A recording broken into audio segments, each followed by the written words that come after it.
Tes. Jumpa lagi di AUBG Channel dan jangan lupa di subscribe dan like. Pada kesempatan ini saya didampingi oleh Kang Henda Surwenda Atmaja, seorang aktivis militan di Bandung. Gimana perjalanan sejarah sebagai aktivis Kang?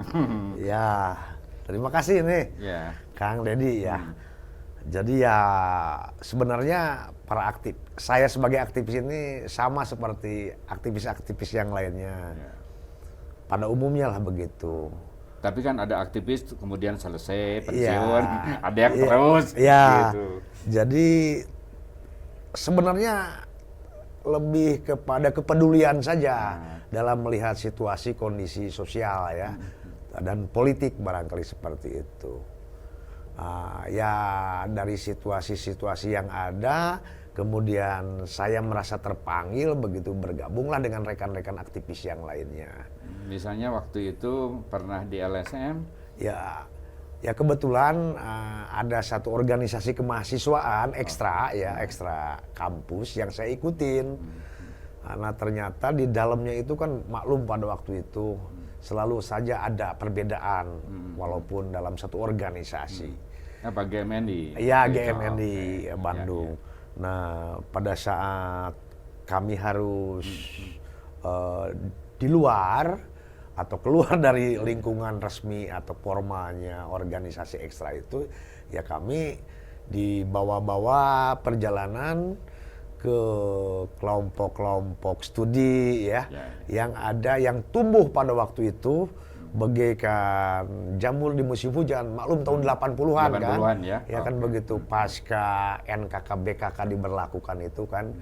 Jadi yang mana mahasiswa-mahasiswa kritis ketika di kampus masing-masing sulit untuk bisa melakukan aktivitas. Akhirnya di luar. Ya, akhirnya kebanyakan di luar dan disitulah tumbuh kelompok-kelompok studi ya atau orang-orang yang memiliki skill atau mahasiswa yang memiliki skill mendirikan NGO yang berbasiskan kepada community development atau pemberdayaan masyarakat istilahnya seperti itu.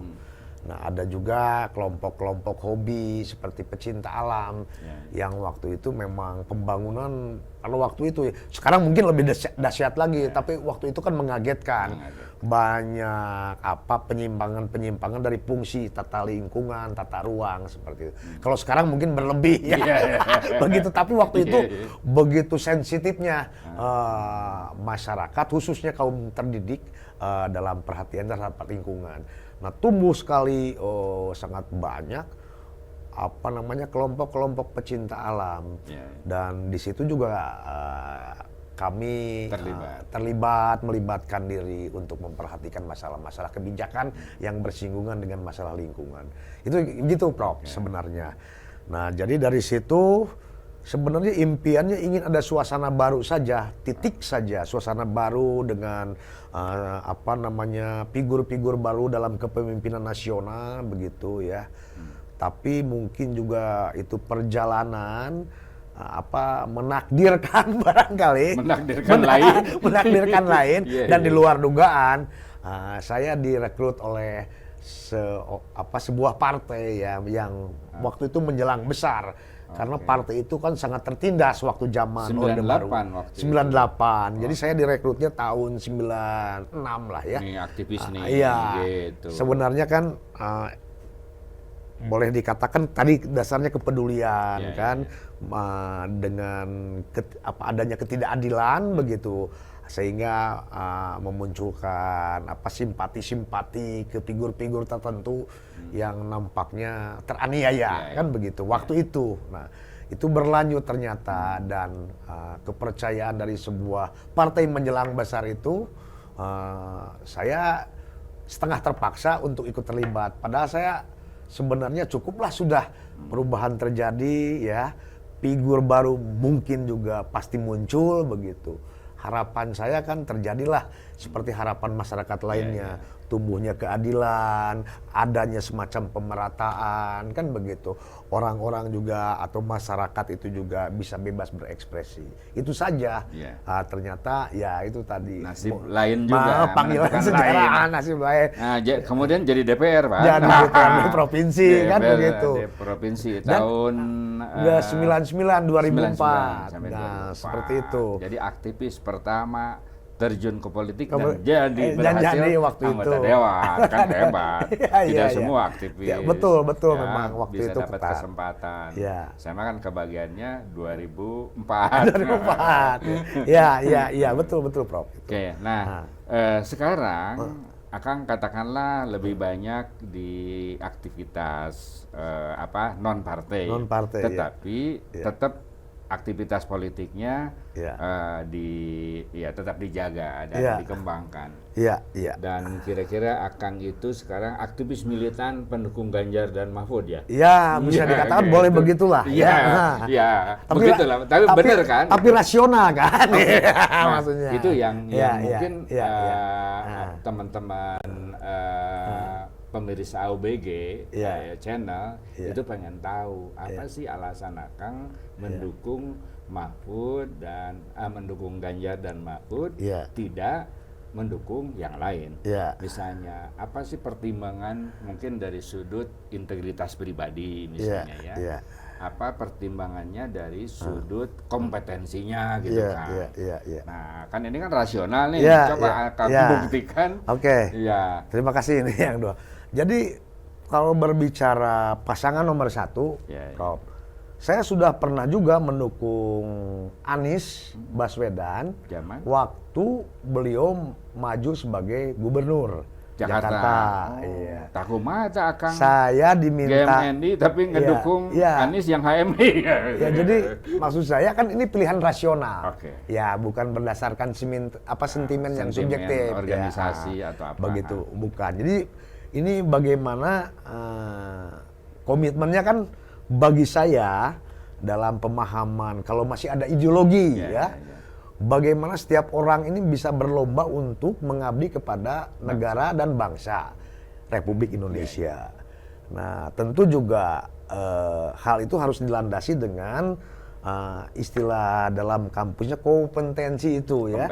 Kompetensi, ya keahlian, cakap, kemampuan seperti itu. Nah, jadi sosok-sosok seperti itu yang memang selalu saya tuju. Karena untuk mengabdi kepada masyarakat, bangsa dan negara ini kan tidak sembarangan begitu ya. Tidak sembarangan, tentu dibutuhkan prasyarat-prasyarat tertentu, apalagi persyaratan-persyaratan tertentu untuk ini. Nah, jadi saya waktu itu juga kebetulan diminta oleh salah satu ketua umum partai bagaimana masyarakat Sunda yang ada di Jakarta bisa mendukung Anies Baswedan, begitu. Dan saya berangkat waktu itu dengan salah satu ketua umum organisasi besar bersejarah di Jawa Barat, atau itu kan nasional juga. Di Jakarta orang Sunda kan banyak.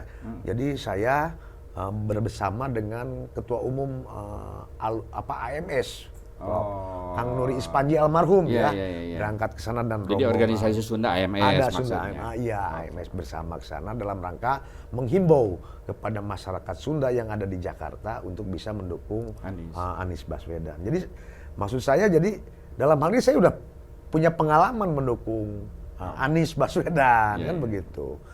Nah, terus 2014 saya juga pernah pengalaman juga mendukung Prabowo begitu. Pernah pengalaman juga karena itu diajak oleh seorang teman ya. Seorang teman yang kebetulan juga saya ada senior di situ di lingkungan Pak Prabowo itu yang menugaskan saya untuk menjadikan Ridwan Kamil wali kota. Waktu itu. Ya. Jadi saya itu ditugaskan dari tahun 2000. Jadi Gerindra lah itu ya. Gerindra benderanya. waktu itu. Iya. Iya. Harapan saya tadi idealisme tentang kebangsaan tadi. Nah, begitu. Tidak melihat partai, golongan apapun.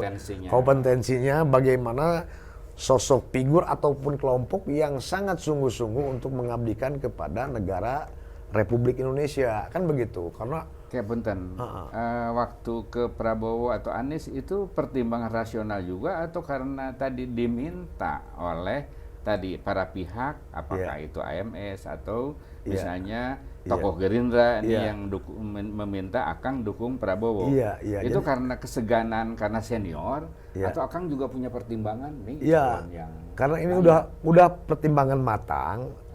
Saya lihat juga ini kan waktu itu kalau pilkada Jakarta umpama kita lihat kan bagaimana calon yang lain yang mendapat resisten Ahok secara sosial kan waktu itu karena dianggap kasar, dianggap apa kan begitu Prof. Jadi ini kan harus segera ya kan begitu. Ini kan harus ada perbaikan. Awalnya seperti itu. Terus kemudian lari ke kota Bandung karena ada permintaan senior juga. Karena memang kota Bandung khususnya perlu kepemimpinan dengan suasana baru. Kan pemikirannya begitu. Selama ini dikuasai partai politik, terus kemudian birokrat yang memang nuansanya begitu-begitu saja. Muncullah seorang profesional. Muncullah tadi seorang intelektual profesional. Yang kan? namanya RK. Yang namanya RK. Harapannya kan tinggi waktu itu kan terjadi suasana baru. Bandung menjadi kota yang relatif tertib ya, bukan hanya soal tata lingkungan, tapi juga komitmen sosial kepemimpinan itu terhadap rakyat yang di bawah kan begitu. Nah ternyata kan di luar dugaan juga kan begitu Prof. Meleset apa lagi. Yang diharapkan. ya tapi memang itu sebuah perjalanan ya. Sebuah perjalanan selalu menunjukkan demikian. Ya sama juga dengan peristiwa-peristiwa yang dirintis dari tahun 90 ya, kemudian menemukan kepemimpinan di tahun 2000. Meleset juga. Kan begitu Prof. Jadi memang ditakdirkan juga bahwa sebuah idealisme itu akan menemukan realitasnya. Dan itu tentu akan selalu tabrakan. Ada dialektika. Ada dialektika, kan begitu ya. Tapi ya itulah mungkin bagi saya pribadi, inilah sebuah nasib buat saya yang selalu tersentuh dengan kondisi-kondisi sosial yang memang selalu menantang untuk terus terlibat. Menantang untuk meminta terus untuk berpartisipasi dalam rangka perbaikan. Itu saja saya kira ya. Sehingga saya yang sekian puluh tahun, kurang lebih 40 tahun begini terus Prof ya. Kok nggak ada beranjak perubahan. Tapi bukannya kapok, bukannya berhenti, bukannya jenuh. Malah lebih semangat. Kok ini begini terus. Gitu Prof yang terjadi. Kang, minum dulu Kang. Oke. Santai-santai Kang. Ya, Prof. Nah, sementara boleh nggak saya menyimpulkan bahwa Akang ini udah pernah mendukung Anies di Jakarta, waktu DKI, gubernur DKI. Yang kedua, Akang juga pernah mendukung Prabowo. Akang juga mendukung yang tadi jadi wali kota dan jadi gubernur, dan ternyata tidak sesuai dengan apa yang diharapkan. Nah, apa sih yang membuat Akang itu lalu memilih Ganjar dan Mahfud gitu? Apakah ini pertimbangan ini yang terbaik dibandingkan yang Akang dukung kemarin-kemarin gitu? Atau karena ini karena ngajak nawe kebetulan misalnya ke Ganjar, ke Mahfud, bukan pertimbangan rasional atau berangkat dari kekecewaan lalu akan menemukan ini yang terbaik. Nah, cek Akang kumaha tah? Jadi dari perjalanan tadi Prof ya. Sebenarnya saya itu lebih lama mencermati Pak Mahfud, Profesor Mahfud. Bagi saya itu orang melebihi manusia pada umumnya kayaknya kan begitu. Ya Bu, kalau dianggap wali berlebihan lah. Tidak takut lah minimalnya. Paling tidak Pak Mahfud saya yakin dalam hati kecilnya ketakutan pasti ada. Paling tidak dia begitu sungguh-sungguh mengabdikan dirinya pada negara dan bangsa ini. Beliau kan lama di dalam sistem, artinya di pemerintahan ya. Entah itu sebagai legislatif, anggota legislatif, entah itu beliau sebagai orang yang yudikatif di ranah hukum di MK seperti itu. Juga sekarang ya zaman Gus Dur kan, hingga sekarang juga beliau di pemerintahan begitu. Dan pengalamannya lengkap lah ya. Sangat lengkap dan begitu konsistennya, beliau sebagai abdi negara itu kan, begitu kan Prof ya. Begitu konsistennya, ya kalau menurut pengamatan saya begitu bersih itu orang. Apalagi kalau saya cermati, saya tadinya bahagia andai kata Pak Jokowi pada waktu 2019 berpasangan dengan beliau kan. Dan itu sempat nyaris. Sempat nyaris kan begitu. Hanya 30 menit ya berubah kan begitu. Ketika teman saya mengabarkan bahwa Pak Jokowi mau dengan Pak Mahfud pada waktu 2019, waduh saya bilang ini luar biasa. Ini kalau dalam kompetisinya bisa setengah putaran karena orang-orang baik.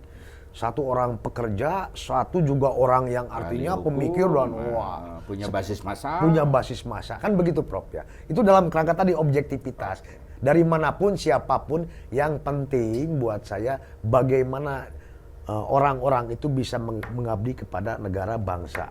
Kan begitu Prof. Nah jadi saya semangat sekali. Nah tapi takdir juga menunjukkan lain buat Pak Mahfud. Ya. Jadi lama saya mengamati Pak Mahfud. Nah di tengah perjalanan, di samping banyak rekan-rekan yang bersahabat dengan Mas Ganjar, sering komunikasi begitu. Saya mencermati juga. Dan relatif Mas Ganjar ini dalam proses berkompetisinya tidak berisik di Jawa Tengah. Tiba-tiba menang signifikan. Terus juga yang periode keduanya juga menang lagi. Dan menunjukkan suatu kinerja yang bermanfaat buat masyarakat. Jadi kira-kira kalau dibandingkan dengan Pak Jokowi waktu di Solo ya, itu kan menjadi perhatian media nasional. Betul. Menjadi perhatian publik secara nasional. Betul. Nah, ketika Pak Ganjar ini menjadi gubernur, itu juga jadi perhatian nasional. Betul. Dan itulah yang membawa beliau ini kemudian menjadi calon kuat di PDIP sebagai calon presiden. Betul. Meskipun luka-liku, akhirnya kan dinamika namanya. Akhirnya kan jadi dan di luar dugaan ternyata sama Pak Mahfud. Sama Pak Mahfud, waduh. Keren Prof itu. Keren sekali. Nah itu Prof. Nah jadi saya lihat dalam proses perjalanan Mas Ganjar ini dari mulai anggota legislatif, terus gubernur 2 periode, dan dua-duanya itu tidak menimbulkan suatu friksi-friksi yang tajam di masyarakat. Ini kan yang malahan disukai. Malahan disukai, kan begitu Bro. Ini yang membuat saya tertarik melihat sosok figur ini. Dan saya bertemu dengan beliau cukup banyak lah ya ukuran dengan Mas Ganjar ya. Ukuran orang daerah, artinya orang Jawa Barat, orang Bandung harus bertemu dengan orang Semarang begitu kan begitu Prof. Petinggi lagi petinggi gitu ya. Lagi kan mestinya gitu. Hesel lah gitu. Mestinya kan susah, dari jarak saja sudah jauh. Ternyata apalagi soal jadwal yang ketat buat beliau. Nah, saya relatif lumayan sering. Jadi dialog-dialog itu di samping pemikiran ya, dilihat sosoknya juga sangat sederhana, begitu kan, hamba gitu kan begitu. Terus pemikiran yang dilontarkan juga mudah dipahami oleh masyarakat bawah. Inilah yang saya kira membuat ketertarikan bagi saya pribadi dan beberapa teman yang ikut terlibat waktu itu. Itu seperti itu, Prof. Jadi saya nggak membanding-bandingkan terlalu jauh dengan kandidat yang lain, yang pasangan yang lain ya. Tapi saya melihat bahwa ini yang layak untuk disampaikan kepada masyarakat. Karena ini perjalanan beliau yang saya cermatin ya, mudah-mudahan tidak keliru begitu. Ini menunjukkan kepemimpinan nasional yang sesungguhnya, kesederhanaan. Karena kalau kita cerita ingat kepada sejarah, cerita-cerita sejarah kan begitu, Prof. Para pemimpin kita itu kan penuh dengan kesederhanaan, tapi dengan jiwa pengabdian yang begitu tinggi. Dan sampai saat ini sangat membekas itu buku-buku sejarah apabila dibaca. Ya, seperti itu. Gitu. Tapi memang sekarang kan musim kampanye nih. Betul.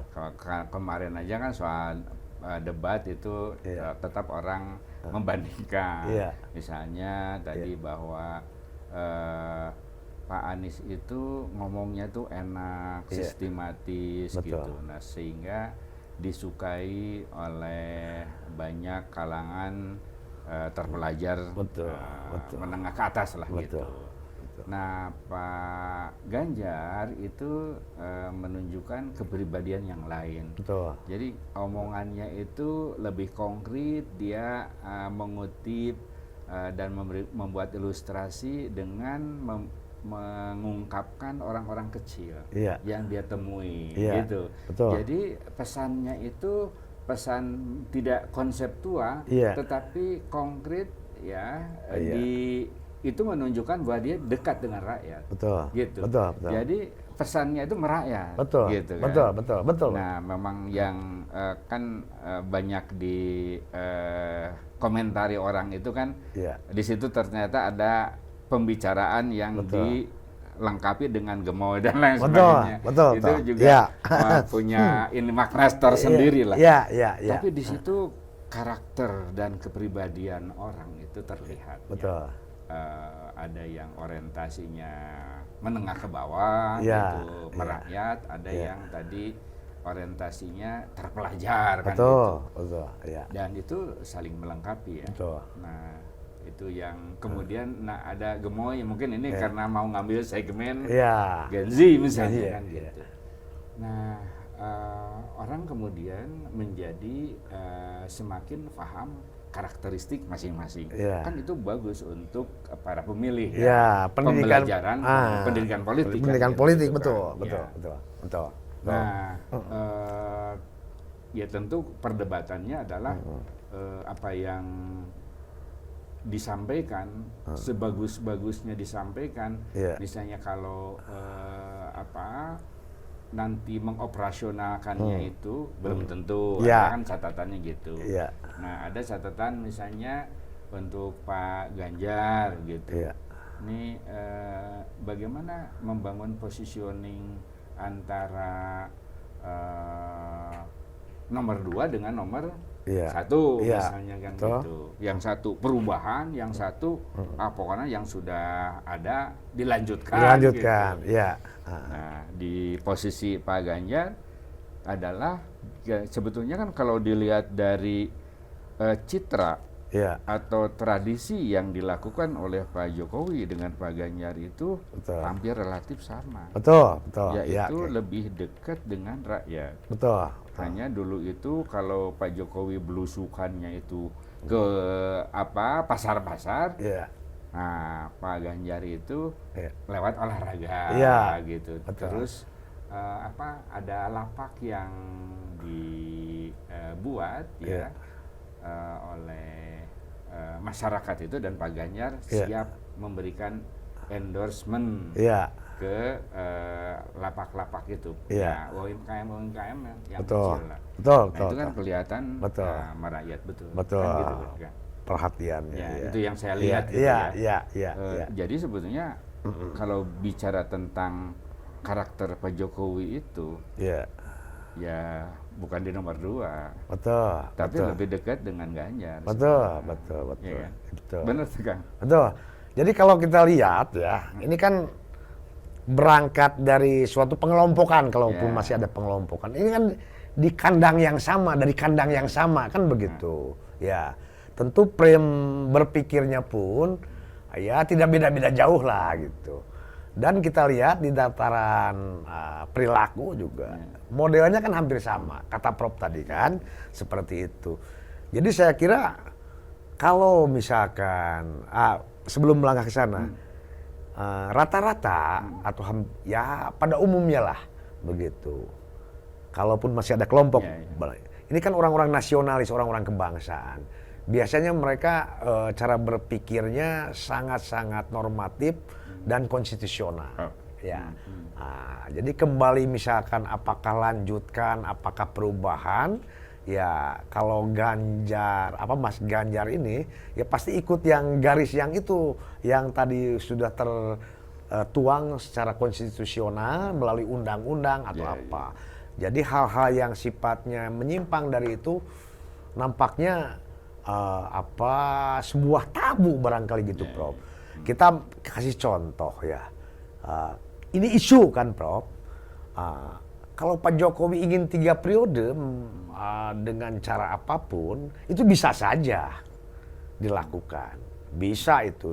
Karena kekuatan politik kan seperti Profesor Dedi tahu kan, semuanya hampir bersama dengan Pak Jokowi. Dari 9 fraksi yang ada, mungkin 7-8 begitu, atau bahkan semuanya bisa 70% lah paling begitu tidak kan, gitu 30%-nya oposisi katanya. Meskipun setengah hati gitu. Kan gitu Prof ya, kan ya. begitu ya. Bisa sebenarnya.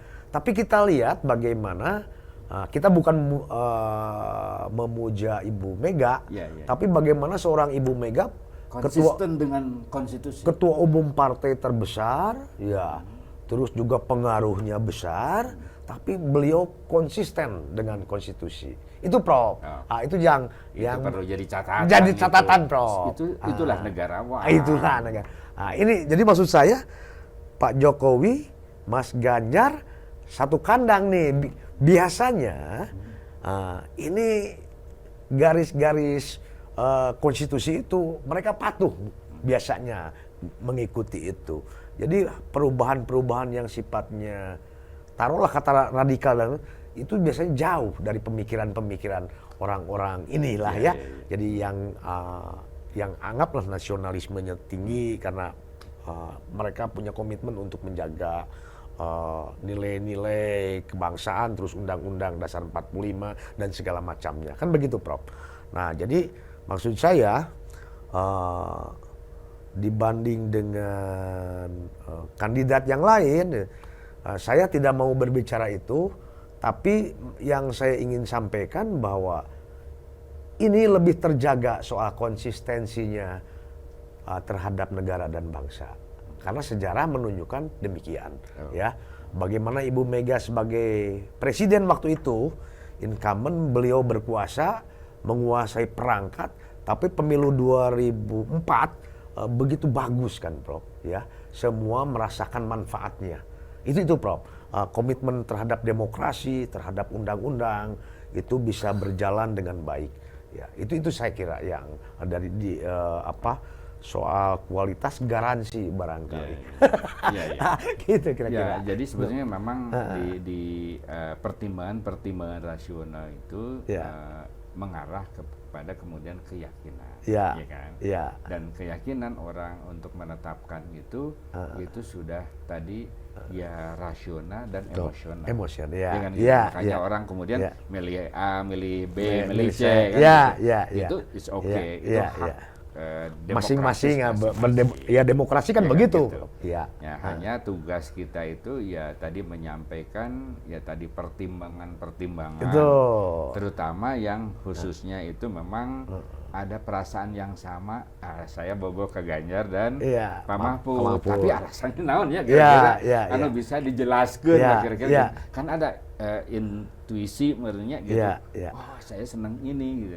Nah, mungkin yang senang yang ini yang itu tentu harus diberi penguatan, penjelasan rasional. Betul. Akal sehat lah gitu. Akal sehat. Ya, gitu, Bro. Nah, Akang itu udah mulai cerita itu tentang mengapa memilih Ganjar dan Mahfud.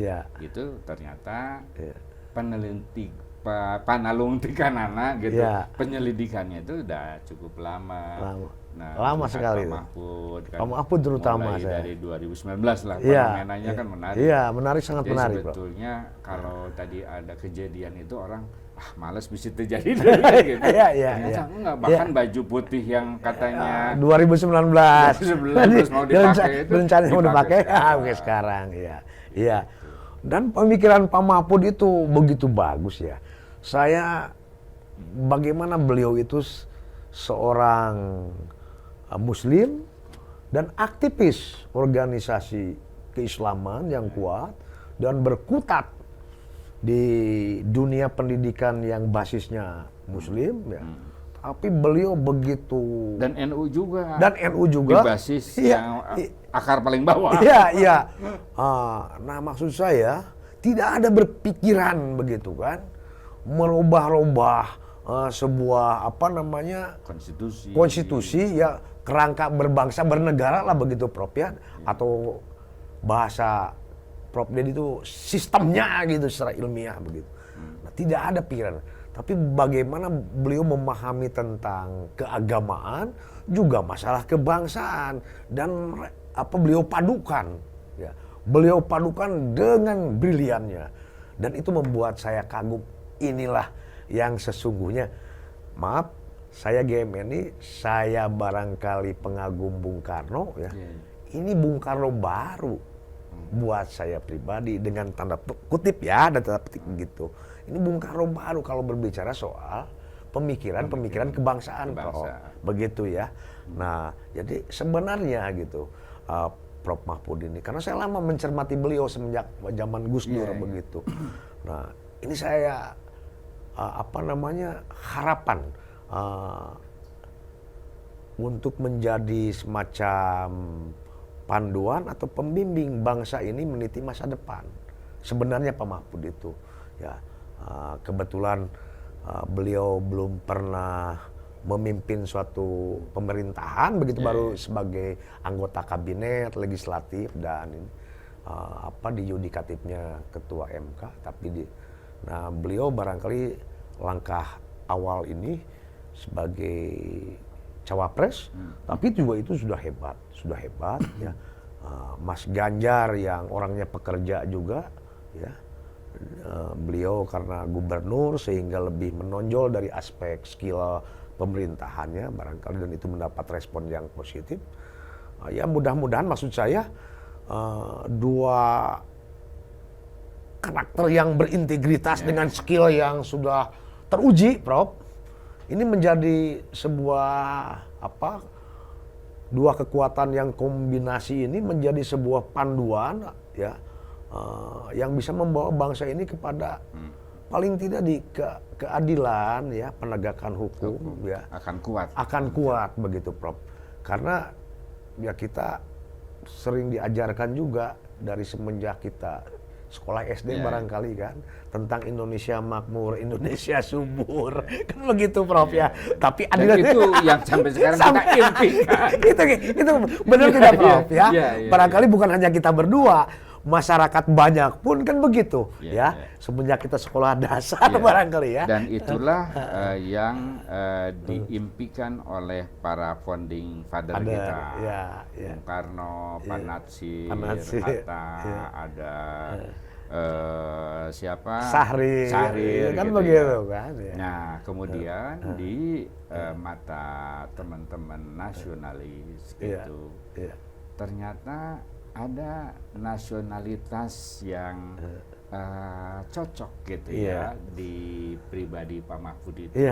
Katakanlah ini nasionalis yang tadi lebih religius, ada nasionalis yang tadi ya katakanlah yang lain, dan itu kemudian ketika dipersatukan ini menjadi saling komplementer, saling melengkapi, Prof. Dan itu ideal untuk Indonesia. Sangat ideal ini, Prof. Sangat ideal. Saya sangat bahagia sekali karena maaf saja ada senior saya di Jakarta, ya, namanya Mas Eros Jarot begitu, sangat mendambakan pasangan ini terjadi, dan Mas Eros ikut mendorong agar pasangan ini terjadi, dan alhamdulillah, Prof. Ya, ini bisa terrealisasi pasangan ini. Tinggal bagaimana para pengagum pasangan ini barangkali, Prof, ya, berbuat dengan cara masing-masing, begitu kan, untuk mendukung ya, tercapainya cita-cita atau harapan tadi, harapan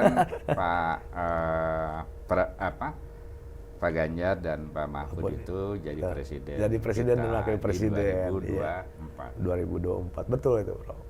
Itulah obrolan kami dengan seorang aktivis yang militan. Sampai jumpa.